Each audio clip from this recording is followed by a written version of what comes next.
இல்ல. தினைக்கும் ஒரு பிரச்சனை. நான் ஊர் விட்டு வந்த பொண்ணுனால எனக்கு தமிழ்நாட்டுல எதுவுமே சரியா தெரியல, பேசவே தெரியாது. 3-2 வருஷம் வரைக்கும் எனக்கு தமிழ் பேசவே தெரியாது. இல்ல. தினைக்கும் ஒரு பிரச்சனை.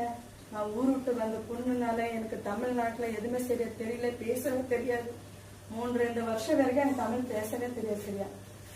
தெலுங்கு தான் வரும் அதிகமா வாயில எடுத்தால. தெலுங்கு, ஹிந்தி, இங்கிலீஷ், மலையாளம், கன்னடி இதெல்லாம் நான் பேசுவேன், நல்லா புரிஞ்சுக்கிட்டு பேசுவேன்.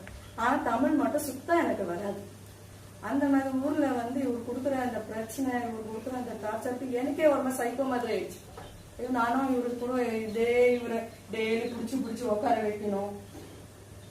டெய்லி எங்கன்னா கீழே ஒன்று ரெண்டு போய் தூக்கிட்டு வந்து வீட்டுல உட்கார வைக்கணும், குளிப்பாட்டணும். ஏங்க 2 பசங்களை ஸ்கூல் அட்மிஷன் பண்றதுக்கு என் புருஷன் வரலைங்க. ஸ்கூல் வீட்டுக்கார வந்தாதான் அட்மிஷன் கொடுக்கணும். நான் இது வீட்டுக்கும் போல, இங்கதான் நான் கஷ்டப்பட்டுட்டு இருக்கேன்.